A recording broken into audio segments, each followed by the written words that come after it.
Okay, so this is the second part of our week 4 video. This is going to be the crisis of capitalism, talking about the 1890s. Um, this one's going to be a little bit longer, but it's not quite long enough to split into two parts. So the point of my discussion last week on the huge change in corporations was to show you and to explain to you that industrial growth did not depend on economic factors alone, but on changes in what people were willing to accept, in how work was defined, and consequent changes in the law that governed workers and the workplace. So, we talked about strikes and unions in the first part. Let's talk a little bit more about a couple of examples. There's the Great Railroad Strike of 1877. Workers go on strike, and they also attack the trains that are being run by scabs. Scabs are basically folks that come in and work while the regular workers are on strike. The greatest violence during the strike breaks out in Pittsburgh, and the Pittsburgh militia refuses to fire on people they know, so the Philadelphia militia is called out. They kill some workers, but they are forced to flee. As a result, Pittsburgh is left to the mob. There's looting, there's burning, and there's also a deep reaction in the Nation magazine. The working poor are defined as alien and uncivilized. Because of their blood, they are inherently un-American. They're unassimilable and a threat to American society. So middle-class Americans are too scared by the violence of strikes to embrace workers' issues and are, for the most part, alienated. There's the Carnegie Steel Strike in 1892 to 1893 at Fort Frick. Armed Pinkerton detectives meet armed workers, and the result again is bloodshed and death.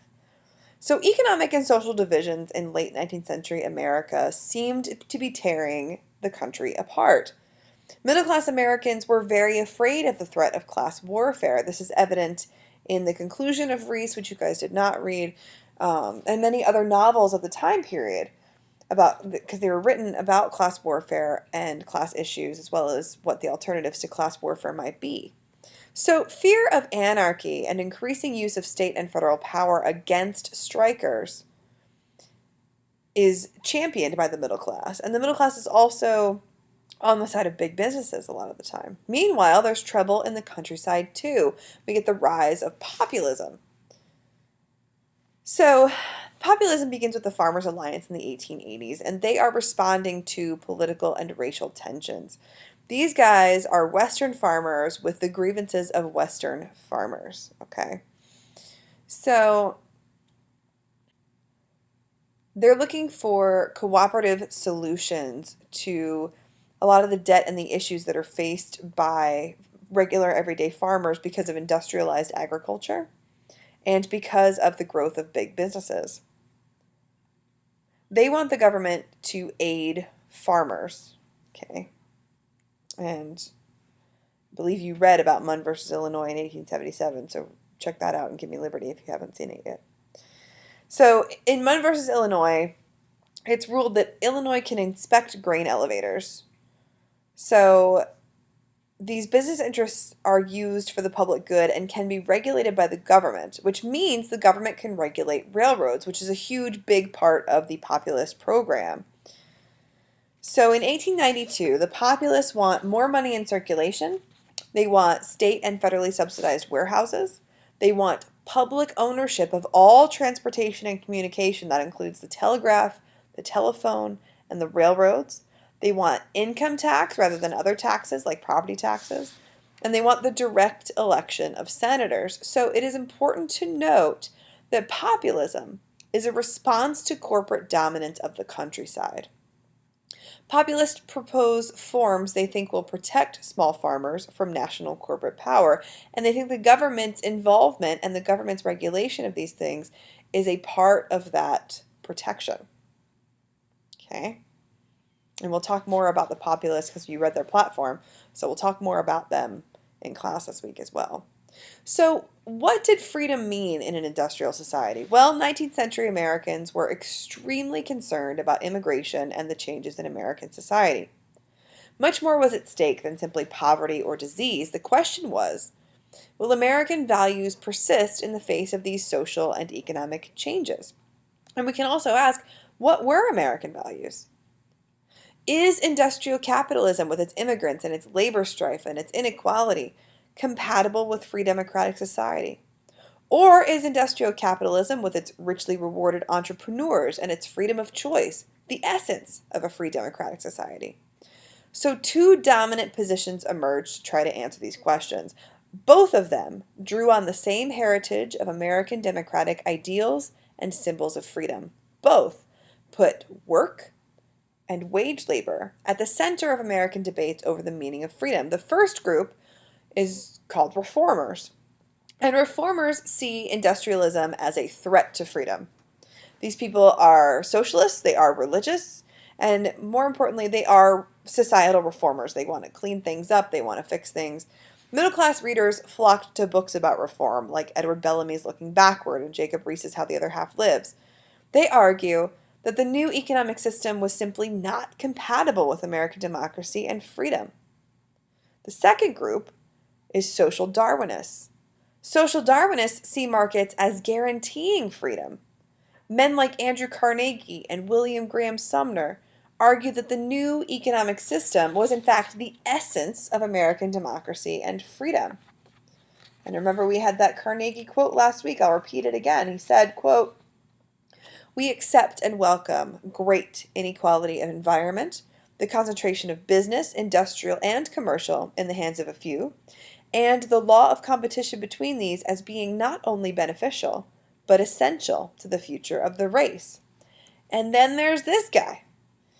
William Graham Sumner was a professor of sociology at Yale University. Sumner is very critical of the attempts of reformers like Bellamy and Riis to remake society.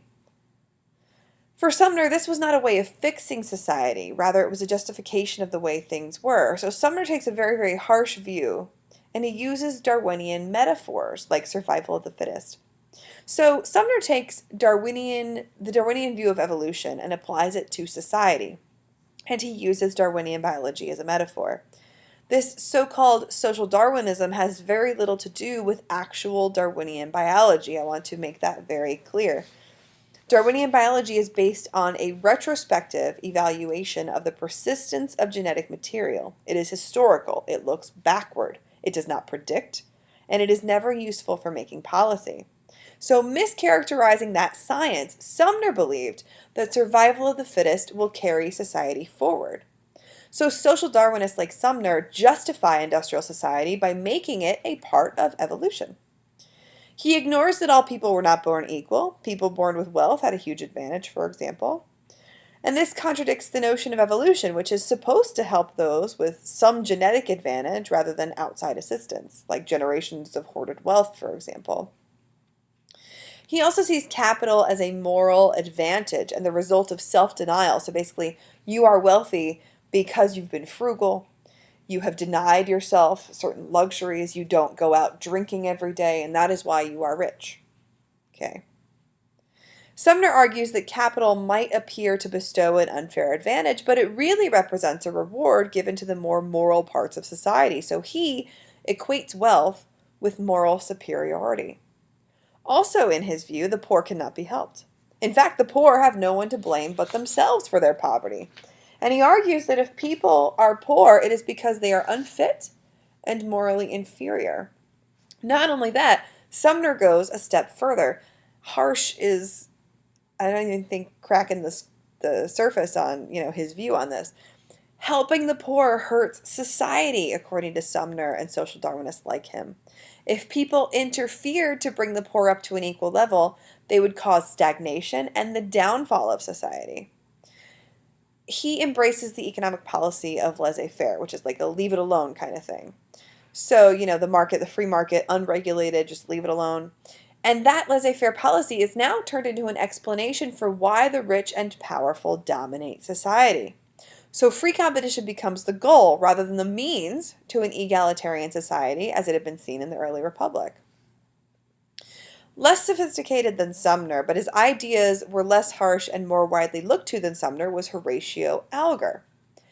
Alger wrote children's books about poor, honest street urchins who rose up to become successes. So, Ragged Dick is Benjamin Franklin's Poor Richard. It's an old story, but it's updated for new times. So, I'm going to kind of break down the story for you. So, Ragged Dick is about individualism. Ragged Dick is a homeless kid who works as a shoe shine boy in New York. He meets a rich kid named Frank and his uncle, Frank's uncle, who tell him that his future position depends mainly on himself. Dick takes this advice to heart, reforms his life, educates himself, stops spending his money on cigars and vaudeville, starts saving, and gets a room. So, what's going to happen next, do you think? Well, one day he is riding a ferry, like a ship, and a girl falls off. He jumps in and saves her. She turns out to be a rich girl. Her father is so grateful that he gives Dick a job. Dick works his way up to become successful and wealthy. And he becomes a success through working hard, being thrifty and moral, and taking advantage of his big break when it comes. He does it on his own. So, but does he really? Yeah. So how does this compare with what Jacob Riis and Henry George say about success? Well, abandoned kids are starved to death for money. And newsboys might be ragged dicks, but they can only get ahead with help. Just like if that rich girl hadn't fallen off that ferry, Ragged Dick would not have gotten that big break, right? So the key, according to social Darwinists like Alger and Sumner, is that morality and proper values will help you be successful. So the big question is, whose fault is it that the poor remain poor? Well, according to Bellamy and Riis, it's a social economic structure problem. And according to Alger and Sumner, it's the individual. But buried in this are assumptions about ethnicity, religion, and race. Throughout Alger's books, all of his heroes are poor, white, and Protestant, and the villains are generally poor but Catholic. Okay? So we have our reformer view, and we have our social Darwinist view of freedom in an industrial society.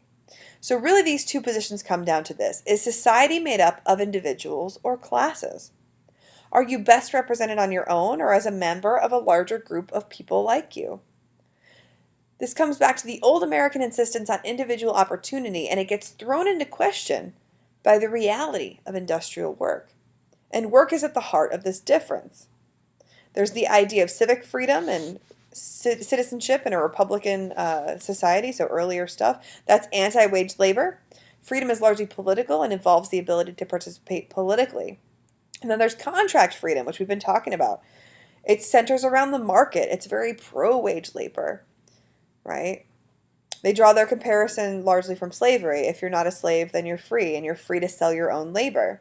Both of these things focus on class difference.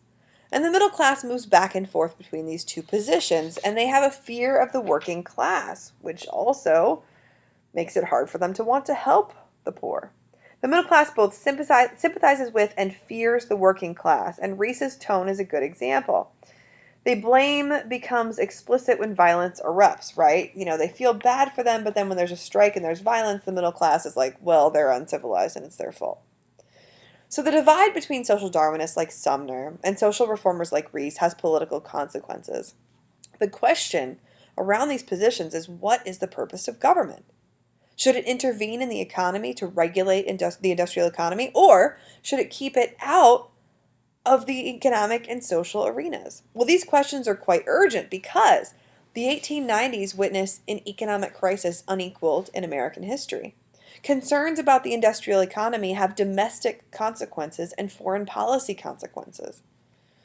So the 1890s saw the most severe economic depression in the nation's history up to that point. The crisis perfectly illustrates the paradox of the industrial economy. Americans are too good at production. So overproduction and overcapacity drove prices down in agriculture and industry, and it ended up ruining businesses. After 1893, unemployment soared to 20%, and it was much higher amongst industrial workers. 4 million people were unemployed by mid-1894, and the Depression lasted until 1901.